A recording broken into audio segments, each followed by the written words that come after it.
Irmãos, boa noite, a paz do Senhor. Hoje, o meu papel aqui hoje é compartilhar sobre o encontro da cananeia, da mulher Ciro-Fenícia. Eu queria que todos abrissem a Bíblia em Marcos, capítulo 7. O texto que me deram para compartilhar é Mateus, capítulo 15, mas que é basicamente o mesmo texto, está dentro do mesmo contexto, um complementa o outro e o livro de Marcos traz alguns detalhes aqui, extremamente interessantes para que a gente possa meditar. Marcos capítulo 7, a minha ideia aqui hoje, eu queria que nós lêssemos primeiro o versículo 24, que ele vai ser, é só para frisar o tema daquilo que eu vou compartilhar. No versículo 24 diz assim: levantando-se, partiu dali para as terras de Tiro e Sidom. Tendo entrado numa casa, queria que ninguém o soubesse, no entanto, não pôde ocultar-se. Esse texto, na verdade, esse versículo, ele junta dois encontros que houve com Jesus. Um foram os fariseus e os escribas, e depois foi essa mulher. Então eu gostaria de falar desses dois encontros, porque eles são importantes saber, cada um deles, porque um é o oposto do outro. Um está dizendo qual que é o modo do qual nós não devemos encontrar com Jesus, ou seja, qual que é a atitude que não deve estar no nosso coração, qual que é a nossa mentalidade que não deve estar no nosso coração para encontrar com Jesus, e qual de fato é a atitude, qual que são as coisas que nós vamos aprender aqui com essa mulher. Então, o que mostra para a gente que esse primeiro encontro dos fariseus e dos escribas fizeram e geraram em Jesus um cansaço tão grande, que Jesus quis se ocultar-se, entrou no interior de uma casa, e o desejo dele é que ninguém soubesse que ele estava ali. Então, esse encontro com os fariseus geraram um desgaste, um cansaço, e aí nós vamos compartilhar um pouco disso. E Jesus planejou, decidiu descansar, esconder, brincar de pique-esconde, mas essa mulher foi lá e arrancou desse lugar de descanso, esse lugar de esconderijo, esse lugar que ele tinha planejado e desejado descansar, retirou ele daquele lugar. E aí, eu queria falar como tema, os dois encontros, um encontro do qual leva Jesus a descansar, e um encontro que não permite Jesus a descansar. E aí, o texto começa basicamente aqui no versículo 1, aí eu vou ler o texto e gostaria que você abrisse, ficasse com sua Bíblia aberta, iniciando no verso 1, porque essa introdução eu vou ler e vou fazer comentários sobre cada item aqui, para a gente entender o contexto. Porque a geografia aqui está nas regiões de Genezaré.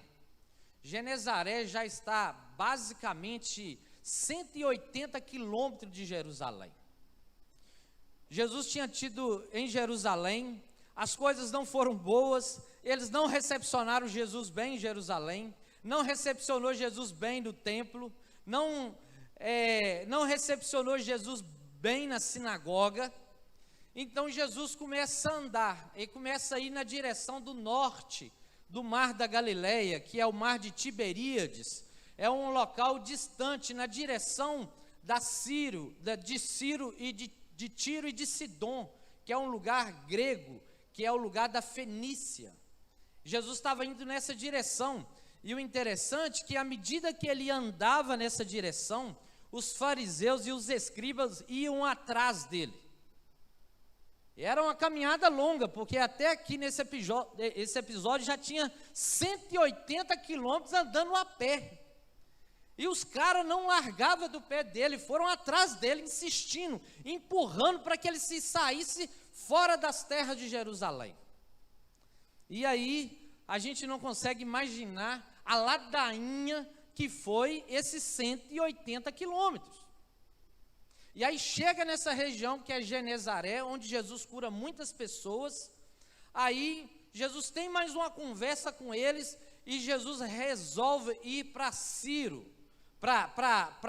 Tiro e para Sidom, mais 120 quilômetros, aproximadamente 300 quilômetros longe de Jerusalém.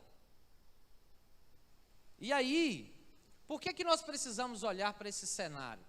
É porque se nós não tomarmos cuidados e não entender a clareza do qual foi essa conversa, esse encontro dos fariseus e dos escribas com Jesus, nós corremos o risco de fazer o mesmo caminho deles.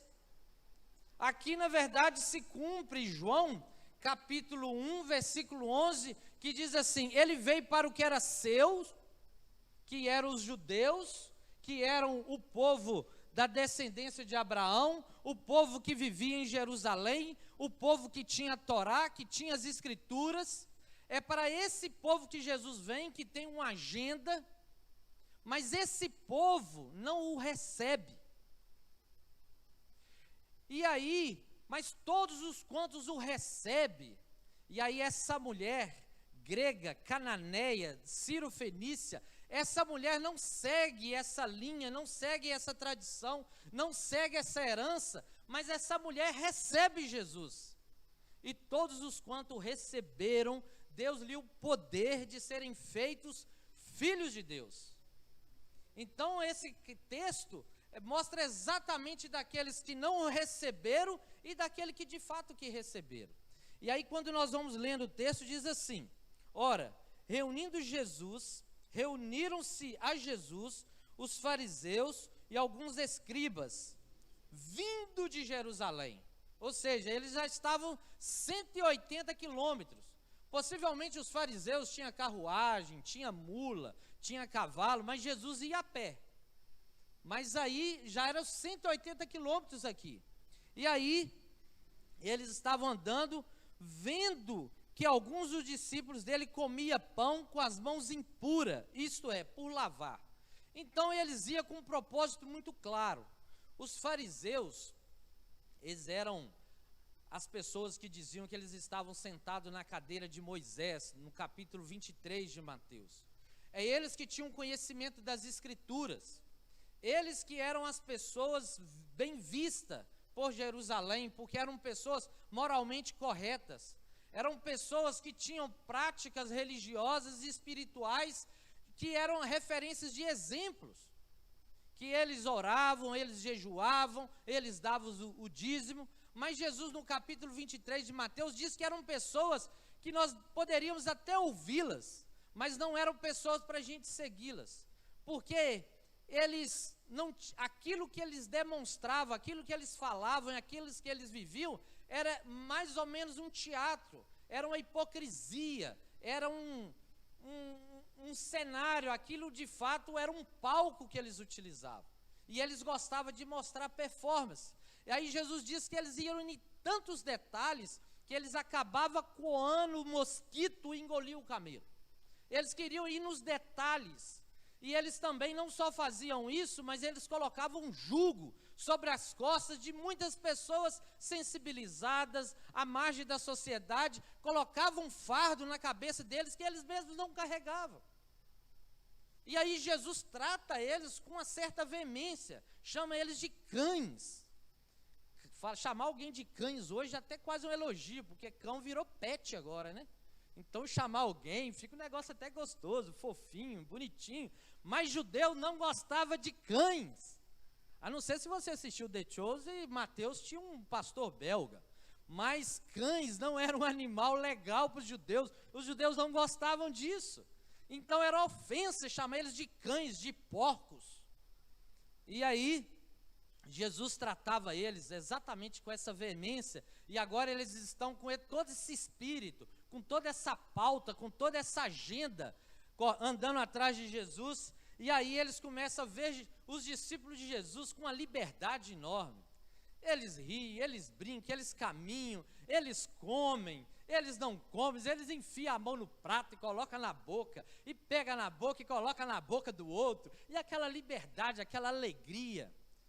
Mas os fariseus, cheios de religião, cheios de critério, começa a ver aquela cena ali, e diz assim: pois os fariseus e todos os judeus, observando a tradição dos anciãos, não comem sem lavar cuidadosamente as mãos. Quando voltavam da praça, não comem sem aspergirem. E há muitas outras coisas que receberam para observar, como lavagem de copos, jarros, vasos de metal e camas. Ou seja, ele questiona, assim, essa turma, está todo mundo assim com essa liberdade, mas eles não seguem a tradição dos anciãos, eles ficam com essa mão impura, colocando a mão de coisas impuras. E os judeus eram tão cuidadosos que eles queriam, se você chegava na casa, você tinha que se banhar. Aqueles jarros que tinha em Caná da Galileia, que Jesus transformou a água em vinho, aquela água, aqueles jarros, era para lavar os pés, é para tirar a impureza.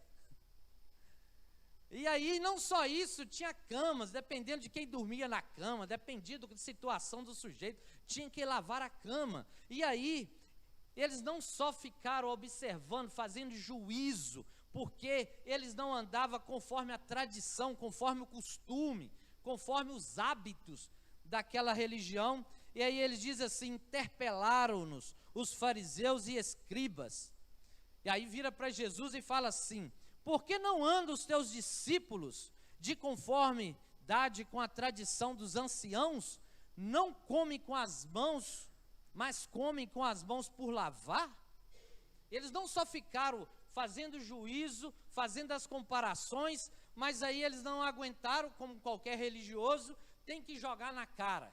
Aí vara para Jesus e fala assim: por que esses camaradas que você diz que são seus discípulos, que estão andando com você, e eles não lavam? Aí Jesus ouve essa pergunta cretina, uma pergunta babaquinha desses camaradas, cheio de preconceito, cheio de ego inflamado, cheio de superioridade, não consegue discernir o estado de alma e alegria que acontecia, mas tem que colocar veneno naquele ambiente.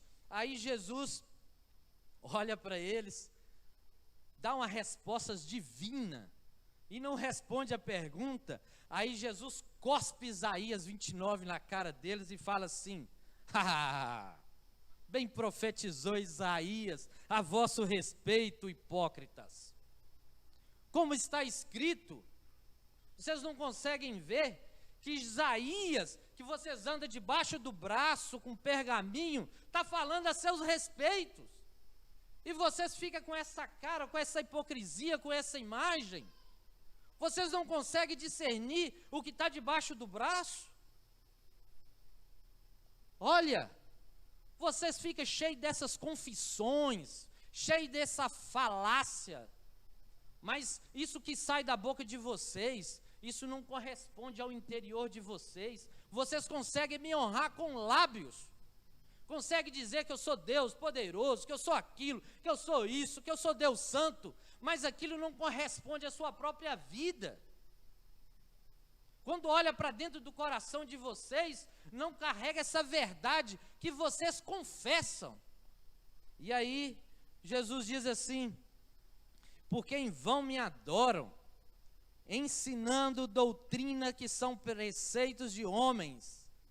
E você ainda tudo, vocês utilizam a mente de vocês para engessar, para criar doutrinas, para criar regras, para criar um monte de coisas que são doutrina de homens, negligenciando o mandamento de Deus. Guardais as tradições dos homens. Ou seja, vocês são tão detentores, tão preservadores da tradição, e em razão dessa tradição, vocês começam a descumprir mandamento, coisa básica, coisas, prioridades, coisas simples, coisa para se viver e para se morrer. Vocês não conseguem transformar os mandamentos e esses conhecimentos bíblicos que vocês têm para encarnar na própria vida. Mas vocês ficam usando esses raciocínios humanos, essas regrinhas, essa subjetividade das coisas. Mas aí, e olha para você ver o que Jesus disse no verso 19. E disse-lhe ainda, jeitosamente, parece brasileiro, jeitosamente rejeitas o preceito de Deus para guardares a sua própria tradição. E aí Jesus dá um exemplo. Fala assim, olha, vocês pegam os mandamentos, fazem uma interpretação a seu bel prazer, com uma certa conveniência, olhando para aquilo que é importante para vocês. Aí dá um exemplo e fala assim, o mandamento diz para vocês honrar pai e mãe. E aí vocês jeitosamente, sabe o que vocês fazem? Vocês dizem que eu sou Deus, mas o Deus de vocês é o dinheiro. O que vocês confessam é a importância do dinheiro. O que define a agenda e a prioridade de onde você fundamentar é o seu dinheiro. Aí o pobrezinho da sua mãezinha, do seu paizinho, vai diante de você com a mão vazia, com necessidade. Aí você vira para ele e diz assim, chegou tarde. Sabe aquele dinheiro que estava disponível? Aquele dinheiro é corban. Aquilo já foi consagrado a Deus. Então não pode dizer, você vai ter que ir embora e Deus te abençoe e volta para sua casa. E vocês desonram o pai de vocês e a mãe de vocês por causa desses jeitinhos que vocês vão lidando com as escrituras. E aí Jesus diz assim, então no versículo 12, então dispensais de fazer qualquer coisa em favor de seu pai e de sua mãe, invalidando a palavra de Deus pela própria tradição, que vos mesmos transmites. Fazeis muitas coisas semelhantes. Eu só dei o exemplo, Jesus está dizendo, eu só estou dando o exemplo de uma coisa, mas vocês fazem isso a vida inteira, com todas as coisas. Vocês ficam com esses pergaminhos debaixo do braço, fazendo essas legislações que escravizam os outros. E aí, Jesus convocando ele de novo, a multidão, porque nesse momento Jesus tinha muita gente, estava em Genezaré, e disse, ouvi-me, todos e entendei. Diante daquele discurso, diante daquele ensino, diante daquela conversa, Jesus convoca o povo, assim, faz favor, venham aqui todos vocês, preste bem atenção o que eu vou falar para vocês, e por favor entenda o que eu vou dizer para vocês. E aí fala assim, nada há fora do homem que entrando nele o possa contaminar, mas é o que sai do homem é o que o contamina. Se alguém tem ouvido para ouvir, ouça. O que é que Jesus está dizendo? Aprenda uma coisa, por favor, entenda. Não existe nada fora do homem que contamina o homem. Qualquer doutrina, qualquer entendimento, qualquer interpretação que conclua que existe alguma coisa que entrar dentro da sua boca, que você tocar, que você viver, que você ir, que isso tem o poder de contaminar com você, isso é mentira. Não existe nada fora do homem que contamina o homem. E o interessante é que Jesus faz a menção a isso, porque o caminho que ele vai para os judeus é uma geografia pagã. Essa mulher era impura, era pagã. O ambiente que Jesus estava indo não era santificado segundo os judeus, lá era o templo de Baal. Então Jesus, com certeza, ele ia para aquele ambiente e com certeza aquele povo ia dizer que ele não era santo, porque ele estava no ambiente pagão. Então Jesus faz menção, não há nada, aprenda isso por favor. E aí ele disse, quando entrou em casa, deixando a multidão, ele achou que os discípulos tinham entendido nada, e ele tinha falado, entenda. Aí os discípulos interrogaram acerca da parábola, diz assim, então lhes disse, assim vós também não entendeis? Já basta os fariseus, que já vêm com essa conversa atrás de mim, desde Jerusalém, eu estou falando com eles o tempo inteiro, agora até vocês não conseguem entender que não existe nada fora do homem que não contamina o homem? Não compreendeis que tudo que é de fora entra no homem, não pode o contaminar? porque não lhe entra no coração, mas no ventre. Jesus está dizendo, é a coisa mais básica.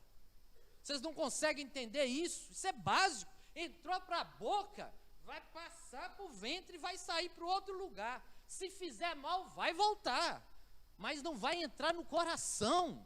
Isso não contamina o seu coração. Entenda isso. E os discípulos, isso para eles não eram claro. Ainda esse negócio não estava bem claro. E aí ele diz, porque não lhe entra no coração, mas do ventre, e sai para o lugar escuso. E faz uma pergunta.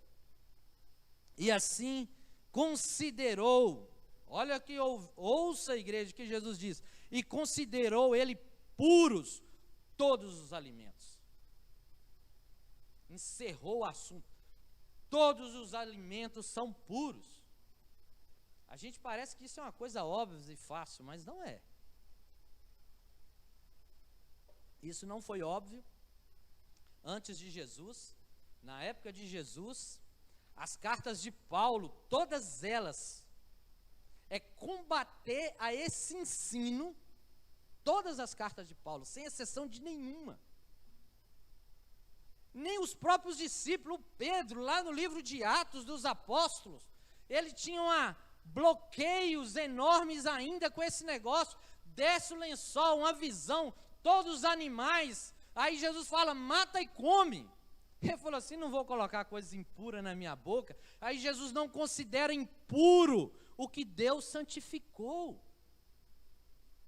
E Pedro teve dificuldade de pregar para os gentios, porque eram seres impuros. Esse negócio está arraigado na mente da gente.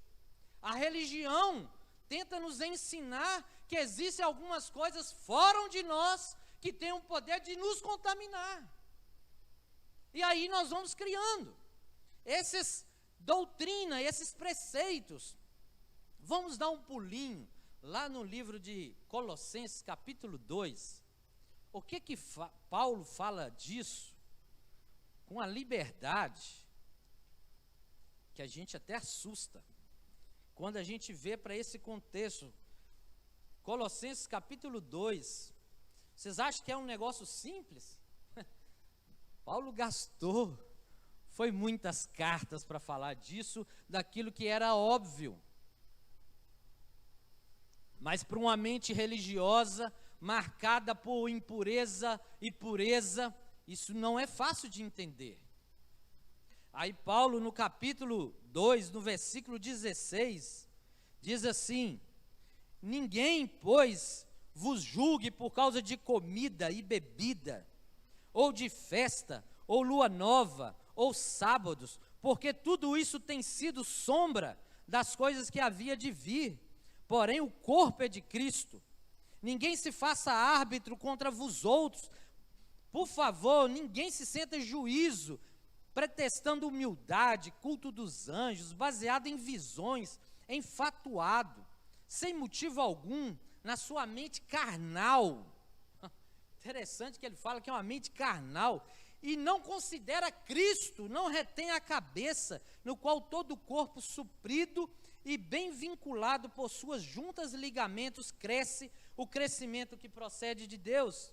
E ele não para por aí, diz assim, se morrestes com Cristo para os rudimentos desse mundo. Paulo está dizendo que essa mentalidade que quer pretestar, que quer julgar com relação a essas coisas, isso é coisa do mundo, porque é como se vivesses no mundo, vós sujeitais às tais ordenanças, a esses preceitos, a essas doutrinas, não manuseie isto, não prove aquilo, não toque aquilo outro, segundo os preceitos e doutrina dos homens. Pois que todas essas coisas com uso se destrói, tais coisas com efeito, olha o que Paulo fala, tais coisas com efeito têm aparência de sabedoria, como culto de si mesmo, e da falsa humildade e de rigor ascético, todavia, não tem valor algum contra a sensualidade. Ou seja, tudo isso não tem valor nenhum contra o pecado que está no coração.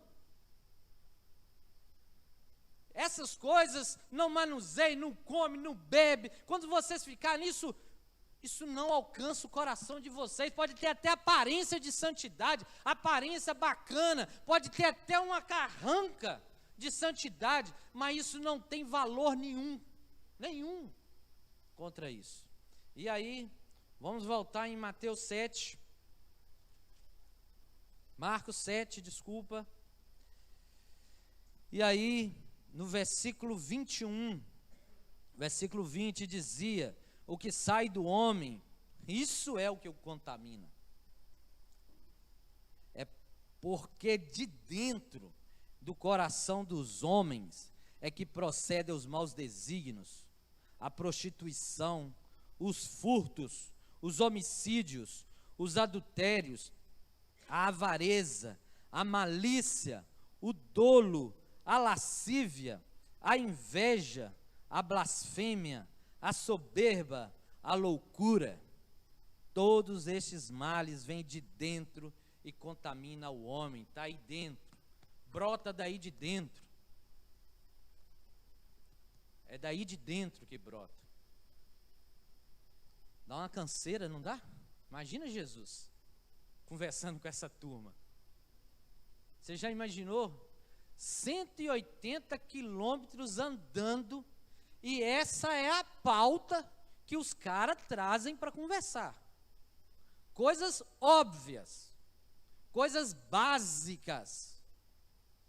Mas a religião é um negócio tão diabólico que consegue escravizar as pessoas com coisas de aparência, que tem aparência, mas escravizando, mas não transforma o coração, porque não permite você olhar para dentro, ensina você a olhar para fora e julgando os outros. Porque o evangelho é nos chamar para olhar para dentro do coração. Essas mazelas que nós vivemos e praticando, nascem daqui de dentro. É isso que Jesus está falando. E todas as vezes que nós aproximamos de Jesus com essa conversa, com esse discurso, com essa pauta, que tem essa aparência, sabe o que dá em Jesus? Isso aqui, ó, levantando no versículo 24, levantando-se partiu dali para as terras de Tiro e Sidom. Ele não volta para Jerusalém. Jerusalém deu uma canseira nele. Esses caras deram uma canseira nele. Ele vai para uma terra pagã. E sabe o que ele vai fazer nessa terra? Tendo entrado em uma casa que não precisava de lavar nada. Não precisava de lavar a cama, os pratos, os copos. Ele chega e entra. E aí ele entrou nessa casa e queria que ninguém soubesse. Olha para vocês verem. Um Deus que quer descansar dessa conversa, dessas perguntas cretinas, dessa religião que escraviza esse povo há décadas, há milênios, essa cegueira. Quando a gente lê Isaías, esse trecho que Jesus fala, é exatamente o que Jesus está dizendo. É uma cegueira tão grande, que em vez de relacionar com o próprio Deus, aprendeu a relacionar com doutrina, aprendeu a relacionar com letra, aprendeu a relacionar com a Torá, aprendeu a relacionar com os pergaminhos, mas não conseguiram discernir o Messias que estava diante deles. Todo aquele conhecimento bíblico não foram suficiente para abrir os olhos. Então isso mostra para a gente que conhecimento bíblico não abre o olho de ninguém. Na verdade, às vezes reforça a cegueira. Por isso que a Bíblia diz que é do Espírito. Paulo diz: eu conhecia Cristo segundo a carne, hoje eu conheço segundo o Espírito. O Espírito precisa abrir os nossos olhos, para quando nós lermos as Escrituras, nós discernirmos o Jesus, que vai entrar e transformar o nosso coração. Ele sim, se entrar aqui dentro, faz essas transformações. E aí Jesus quer esconder dessa galera, porque dá uma canseira. Eu fico cansado. Se Jesus cansou, imagina eu. Às vezes, já viu aquelas conversas boas, aquela tempo de edificação, aí o cara entra com a conversa para saber se anjo tem asa ou não? Dá uma canseira, não dá? Assim, não é possível. quebra o clima. Daí começa aquele negócio, é porque o livro de Isaías fala que os querubins ficavam balançando, assim, vai aquele negócio, mas aquilo não consegue transformar na própria vida uma consciência do Evangelho. Foi isso que gerou, por isso que Jesus sair dessa cambada e descansar, queria descansar. Mas o que é o fantástico disso? Essa conversa aqui de Jesus planejar, porque aqui mostra que Jesus tem uma vontade de ficar sozinho e descansar, vontade de ficar no anonimato, que ninguém soubesse, e os planos dele foi frustrado. Já dá uma discussão boa aqui teologicamente. A soberania de Deus é responsabilidade humana. Aqui Jesus é contrariado na sua vontade. Ele planeja, ele decide o que ele quer, ele define a casa, ele define o descanso, ele define o esconderijo. Mas olha o que o texto diz. Tendo entrado numa casa, queria que ninguém o soubesse. No entanto, não pôde ocultar-se. Ele queria, mas não pôde. Ele planejou, mas não teve jeito.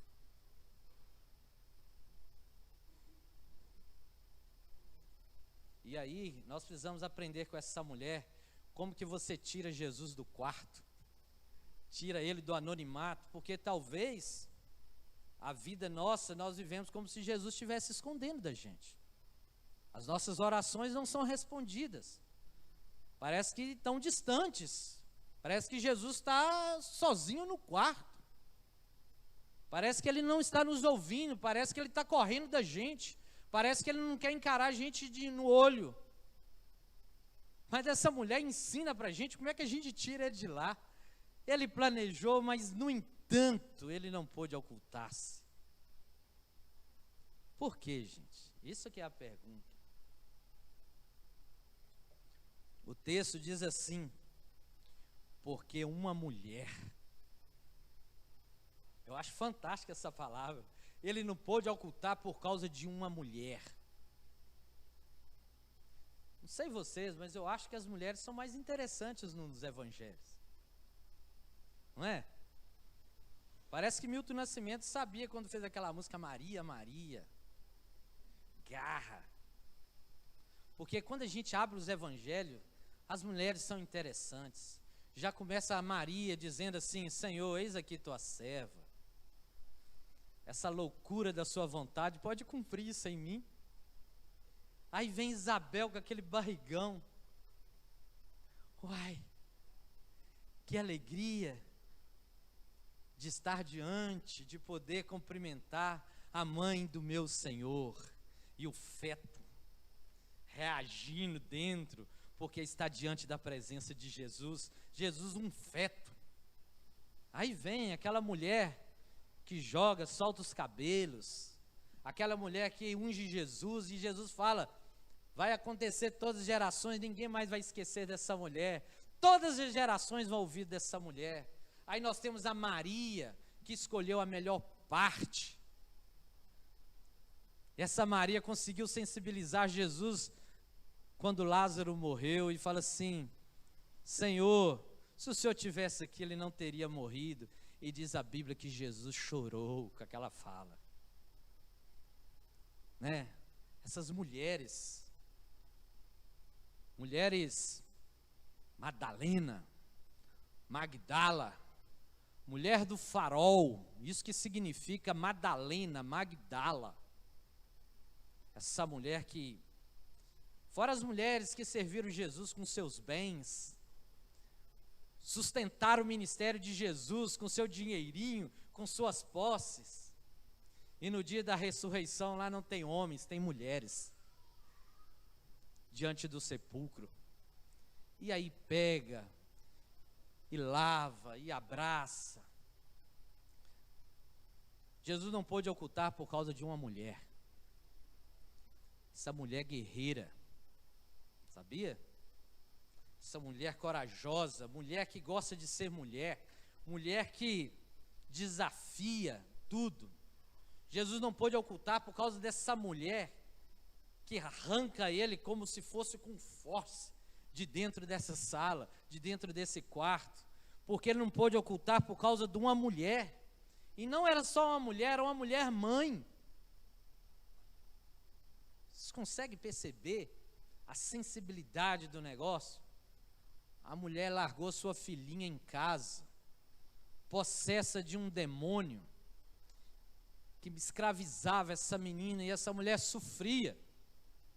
Então Jesus tira Jesus desse lugar, essa mulher mãe, que tem uma filha que sofre, e que não aceita nenhum determinismo na vida de sua filha, que ela vai atrás. Jesus não pôde ocultar por causa dessa mulher mãe, que tem esse coração corajoso, esse coração. E sabe quem que é essa mulher? Ela não é judia. Ela não tem nenhum pedigree com as descendências de Abraão. Essa mulher, ela não conhece Bíblia, não fez a classe Nova Vida e nem fez catequese. Essa mulher era uma cananeia, descendente dos cananeus. Cananeus é aquele povo que estava em Jerusalém quando eles saíram da terra prometida e tiveram que expulsar aquele povo de lá, empurrar aquele povo para o Líbano, que era Fenícia na época. Tiro, Sidom e Tiro é o Líbano hoje, que Israel e Estados Unidos estão bombardeando lá. Essa mulher desse lugar, essa mulher, ela não conhece pergaminho, ela não conhece Bíblia, ela não conhece nenhum conto nosso, não sabe nenhumas confissões, nada. Mas essa mulher, ouvindo a respeito dele, olha o verso 25, diz: porque uma mulher cuja filhinha estava possessa de espírito imundo, tendo ouvido a respeito dele, ouviu falar de Jesus. E ela ouviu aqui, foi ecos. Ela ouviu, foram conversas que chegaram. Ela ouviu que gente estava sendo curada, que o gadareno foi liberto, que a mulher do fluxo de sangue foi nessa região, foi em Genezaré. Essa mulher tinha 12 anos, que os médicos já tinham falado que não tinha nenhuma alternativa. Essa mulher tinha 12 anos, que ela tinha uma hemorragia, e que ela simplesmente tocar nele foi curada. Gente que tinha nascido cego, que a vida já tinha dizido o destino, estava enxergando. Gente que já tinha perdido a mobilidade das mãos, tinha perdido a mobilidade das pernas, eram aleijados há décadas, e eles foram libertos, e Jesus restaurou. Ele ficou sabendo a respeito dele, e isso foi o suficiente para ela ir atrás dele e tirar ele do quarto. O que o nosso conhecimento de Jesus tem feito em nós? Às vezes nós descrevemos e falamos, mas o conhecimento de Jesus só está na catequese, só está na revistinha, só está na confissão, mas não entrou no nosso coração para nos dar essa braveza, essa macheza dessa mulher de encarar Deus de frente.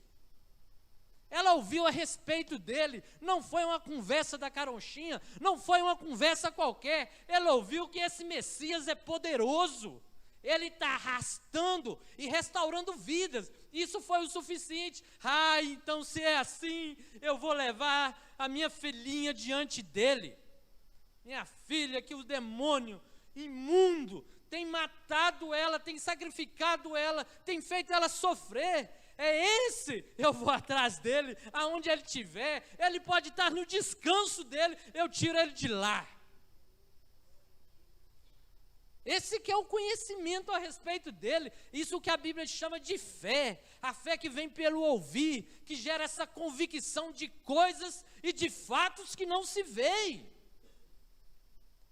não é essa fé vacilante, não é essa fé sem obra, não é essa fé que gera essa basicalidade, essa conversa que dá canseira, mas é essa fé que ouviu a respeito dele, que fosse o pequeno que for, que fosse o simples que for, mas que foi capaz de engravidar o coração de esperança, e ir atrás desse homem, e olhar ele no olho. É isso que a gente precisa aprender como igreja. O que é que eu estou fazendo com o conhecimento de Jesus? Porque a gente fica meio místico. A gente acha que o nome de Jesus é quase que um amuleto. Que a gente usa o nome de Jesus e as coisas acontecem, quase que mágica. Não, fala em nome de Jesus que vai acontecer. E a gente lidar com o nome de Jesus como se fosse, né, essa coisa mágica, que tem um negócio diferente. Lembro, isso é uma história, eu não vivi. Eles falaram que é verdade. Já perguntei 2 vezes se era verdade. Mesmo que não seja verdade, ela é engraçada. Um seminário, seminaristas lá orando numa vigília, fogo caindo, todo mundo empolgado, aquele negócio. Aí um seminarista fica endemoniado. E aí começa a estribuchar, começa a brigar, acaba com a festa, acaba com a vigília, e arruma aquela confusão toda. E aí, um irmãozinho mais ousado, uns correram, mas um ficou mais ousado, e chegou lá e: eu te repreendo em nome de Jesus. E nada. Eu repreendo em nome de Jesus. Nada. E o demônio rastejando, arrumando a confusão. E aí ele foi aumentando a velocidade. Sabe aqueles áudios do WhatsApp que você vai aumentando assim? Eu repreendo em nome de Jesus, eu repreendo em nome de... Ele acha que a velocidade pode acontecer alguma coisa mágica. Aí entra um teólogo. Vocês estão fazendo tudo errado. Não é assim. Porque esse nome Jesus, na época, muita gente chamava Jesus. Isso é derivado do nome Josué. Então você tem que falar com o demônio qual que é o Jesus que você está querendo expulsar. Então você tem que falar: eu te repreendo em nome de Jesus de Nazaré. Aí o cara aprendeu a teologia intacta, chegou lá: eu te repreendo em nome de Jesus de Nazaré. Aí o demônio olhou no olho dele e falou assim: não é possível. Você acha que eu não conheço geografia? Eu sei que ele foi criado em Nazaré. Você vem com essa conversa? Mas às vezes nós somos assim, nós ficamos nessa basicalidade de lidar com esse nome de Jesus como se fosse essa coisa mais banal possível. Mas para essa mulher não era. Ele ouviu falar dele. Não foi nenhum estudo bíblico, não foi nenhum teólogo, ela não foi no seminário nenhum, mas ela ouviu falar dele. E aí, olha para vocês verem. Ouviu falar a respeito dele, veio e prostou-se-lhe aos seus pés. Você consegue ver essa imagem? Essa mulher entrando na casa, Jesus sai daquele quarto escuro, não tinha lâmpada, tá? As casas sem lâmpadas, escuras. Imagino que Jesus mandou fechar a janela para que ninguém soubesse, para não chegar nenhum curioso. Sai Jesus do quarto escuro. Aquela mulher olha para ele, cai de joelho e prostra. Você consegue ver essa imagem? Uma imagem de uma mulher que ora, que clama e que submete e que tem essa humildade de chegar diante dele de joelho. O que a gente aprende com essa mulher é isso. A gente permite que o que nós conhecemos dele engravida em nós essa convicção e que a gente chega diante dele com humildade, com oração, com súplica, com clamor. Você chega diante dele de joelho e prostra diante dele. É assim que a gente encontra com Jesus. E aí, sabe que Jesus responde a oração dela? Ela ora: Senhor, minha filha sofre, um demônio, salva minha filha, liberta minha filha. Aí Jesus diz assim: não posso, não posso, na minha agenda, não é a hora dos pagãos, não é a hora de cananeus, não é a hora de grego, não é a hora. A prioridade agora é do povo de Israel, são os filhos de Israel. Não posso, eu não posso fazer isso. A mulher com coração engravidado, você acha que aceita isso? Aí Jesus fala assim: não é bom que a gente pega os pães dos filhos e dá para os cachorrinhos. Olha para você ver. Essa é a resposta que Jesus dá para aquela mulher que ora, que prostra, que chora, que clama, que tem uma dor. Mas Jesus, o que sai dele é isso. Talvez nós poderíamos ouvir isso e voltar: essa é a vontade de Deus, então vamos embora para casa. Chega lá: filhinha, não tem jeito, o Senhor não respondeu, vamos dar graças a Deus, vamos dar glória a Deus, porque essa é a vontade de Deus e nós vamos submeter a isso e está tudo certo, porque Ele falou que agora não está na nossa vez, não está na nossa hora, a gente vai ter que segurar esse negócio, nós vamos ter que fazer isso. Às vezes a nossa catequese ensina isso: você precisa voltar para casa e dar glória a Deus. Essa mulher não, essa fé dela não permite isso. Senhor, eu sei disso, eu sei que essa graça está sendo estendida para o povo de Israel, mas eu quero te dizer que na hora que esses meninos estão comendo, na hora que as migalhas caem no chão, essas migalhas de graça é suficiente para mim. Isso para mim me atende, isso para mim resolve a minha vida, isso para mim salva a minha filha. Eu estou aqui, os cachorrinhos, eu estou aqui com a boca aberta, esperando as migalhas cair, isso para mim basta, é suficiente. Aí Jesus vai lá no verso 29. Então lhe disse. Percebe que a mulher é de oração, mas ela é de perseverante na oração? Mesmo Jesus respondendo uma coisa que o contraria, ainda assim ela insiste com resposta positiva e cheia de fé, com convicção, com um olhar para ele, sabendo que nele tudo pode, sabendo que Ele é misericordioso, sabendo que Ele é bondoso, sabendo que Ele tem uma mão que se estende, sabendo que Ele não faz acepção de pessoas, sabendo que Ele não tem geografia, Ele não tem limite, Ele não está nas quatro paredes para Ele agir, Ele é um Deus livre e poderoso, e ela fala: eu estou aqui do lado de fora, mas para pegar essas migalhas. E aí Jesus diz: por causa desta palavra, pode ir, o demônio já saiu da sua filha. Voltando ela para casa, achou a menina sobre a cama, pois o demônio deixara. Aleluia. Então, meus irmãos, a gente encontra com Jesus, aprendendo com essa mulher, que não foi batizada, que não passou por nada disso que eu falei aqui, mas é essa mulher corajosa, que ouviu falar de Jesus, de o que ela ouviu falar é suficiente para atender a causa dela. E essa mulher que tira Jesus de dentro do quarto e traz Jesus para fora. Marcos capítulo 7, versículo 24. Levantando-se, partiu dali para as terras de Tiro e Sidom, tendo entrado numa casa, queria que ninguém soubesse, no entanto, não pôde ocultar-se. Vamos ficar de pé.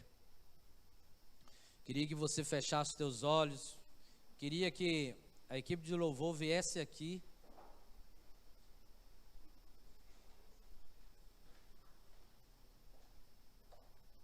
Eu não sei como têm sido os seus encontros com Jesus,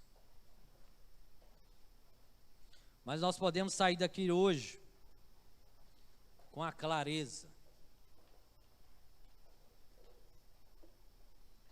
Primeiro, aprender que a gente não encontra com Jesus para dar nele canseira. Essas conversas que não transformam a própria vida. Com essas confissões que não entram para o coração e purificam o seu coração. Essas confissões que é de boca para fora. Que você precisa entender que nada que há fora do homem possa o contaminá-lo. Entenda que o que possa contaminar a sua vida está dentro de você. Está aí dentro. E você precisa deixar o evangelho entrar aí dentro e transformar o coração da gente, que a Bíblia chama de arrependimento, de conversão, de mudança de mente, de abrir mão das mágoas, dos rancores, das seduções, dos encantamentos, e permitir que as Escrituras se tornem palavra de Deus no seu coração.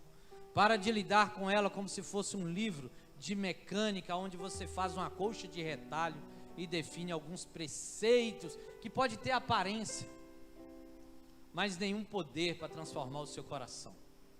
Nada. Então não chega desse modo. Se você quiser chegar diante de Jesus, a gente precisa aprender, não é com os fariseus, a gente precisa aprender é com essa mulher grega, essa cananeia, essa Ciro-fenícia, o que a gente ouviu dele, que seja a coisa mais simples, mas que fosse suficiente para gerar em nós uma atitude de oração, de prostrar, de humilhar diante dele. E não só disso, mas de perseverar nessa oração, para que a gente possa levar os nossos diante dele, que a gente crê que não tem determinismo nenhum. O seu filho nasceu assim, sua filha nasceu assim, mas não precisa morrer assim. Você nasceu assim, está vivendo assim, mas você não precisa morrer assim. Jesus veio para dar vida e vida em abundância. Ele não veio esmagar a cana quebrada, nem apagar a torcida que fumega. Ele veio para gerar vida em nós. Eu vim para que tenha vida e a tenha em abundância. E a gente faz isso com essa consciência dessas migalhas de graças, mas que são abundantes. Aí você vai ver que Deus deixa ser vencido graciosamente. Ele gostou que os seus planos foram frustrados. Ele não pôde ocultar. Jesus continua o mesmo. Ele não resiste a um coração quebrantado, com essa coragem, com essa devoção. Jesus, Ele quer transformar nossas vidas. E é assim que nós precisamos encontrar com Ele. Amém? E aí, eu só queria desafiar você. Não é nada místico, mas que fosse para estimular o seu coração. Se você quer tirar esse Deus desse lugar, para ir de encontro, bem aqui na frente, eu queria que nós orássemos juntos. Talvez você não vai vir por você, mas você vai vir por alguém que você quer colocar diante de Jesus e falar assim: Senhor, quero trazer meu filho, minha filha, minha mãe, meu pai, meu amigo, quero trazer diante do Senhor. Quando os meninos tocam, cantam a música, eu queria que você viesse, mas viesse só para estimular o seu coração, mas para estimular você a ter essa coragem dessa mulher, sabe? Essa mulher corajosa, guerreira,